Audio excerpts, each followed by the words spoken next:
Ibu bapak, saudari-saudara, sobat Komsos yang terkasih dalam Kristus, selamat berjumpa kembali dengan Renungan Minggu Komsos Gereja Santa Maria Immaculata Paroki Tarakan. Hari ini kita memasuki Minggu Biasa yang ke-27.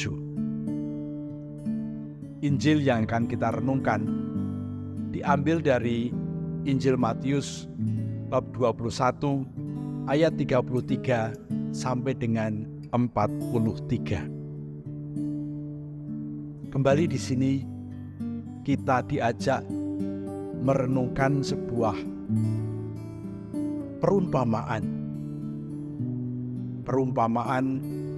yang ingin menggambarkan kepada kita semua bagaimana kerajaan Allah harus disikapi, atau bagaimana kehadiran Allah mesti ditanggapi. Dan tentu saja masing-masing orang mempunyai cara menanggapi yang berbeda-beda. Yesus memakai sebuah perumpamaan yang terkait dengan kebun anggur lagi. Ada orang kaya, tanahnya luas, dan dia membuka sebuah perkebunan anggur. Sesudah jadi, dia menyewakan kebun anggur ini kepada penggarap-penggarap. Dia mengharapkan nanti pada waktu panen, dia akan mendapatkan bagian dari hasil panen kebun anggur ini. Nah, ternyata ketika dia mengirimkan utusan-utusan untuk mendapatkan bagian hasil dari kebun anggur, utusan tadi dibunuh, diusir, dianiaya.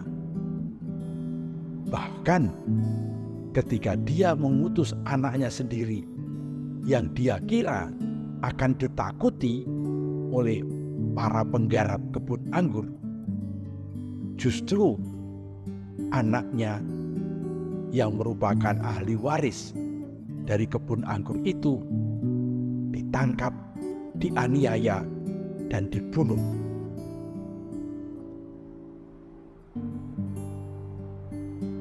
Ibu bapak, saudari-saudara yang terkasih dalam Kristus, dalam kitab suci, entah perjanjian lama atau perjanjian baru, kita menemukan banyak kisah yang menceritakan hubungan Allah dengan manusia itu dengan memakai gambaran kebun anggur. Allah sebagai pemilik kebun anggur, dan kita umatnya adalah kebun anggurnya. Sedangkan para penggarap adalah orang-orang yang boleh dikatakan dipercaya untuk mengelola kebun anggur itu. Seringkali digambarkan bahwa kebun anggur itu dirusak atau hasilnya tidak ada, atau ada hasilnya tapi diganggu oleh macam-macam pengganggu di sekitarnya. Dalam kutipan ini, Yesus menggunakan perumpamaan tadi untuk menegur para tua-tua bangsa Israel, tokoh-tokoh yang semestinya mendapatkan kepercayaan untuk mengelola umat, yaitu kebun anggur Tuhan, supaya menjadi umat yang taat, yang menghasilkan buah, dan buahnya itu manis, membahagiakan.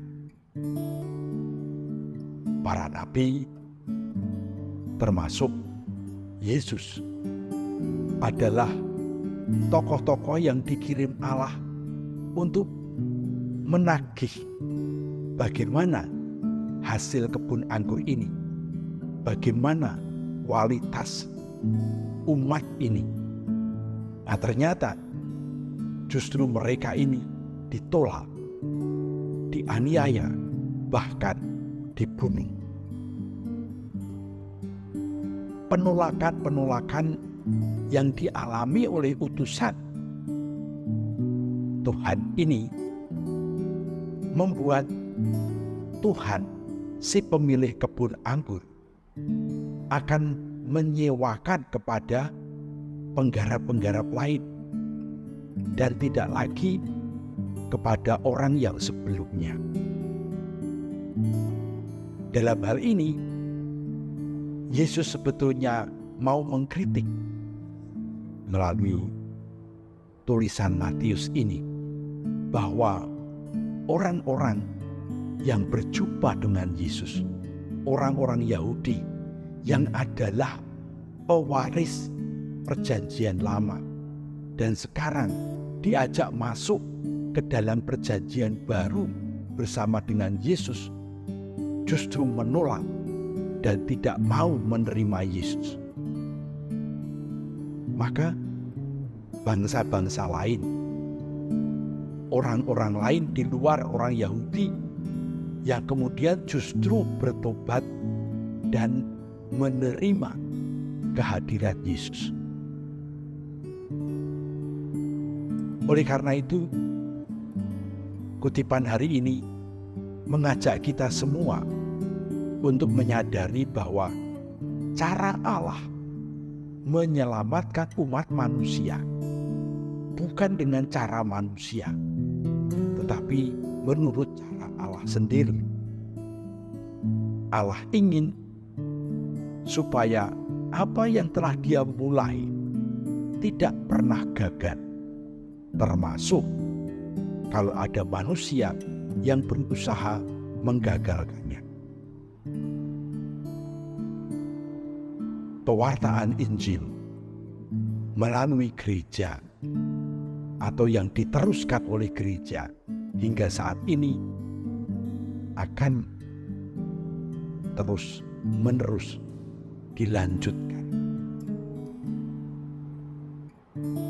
Perjanjian lama dan perjanjian baru yang sebetulnya merupakan sebuah kelanjutan harus menjadi bagian dari sejarah keselamatan yang telah dirancang oleh Allah bagi manusia.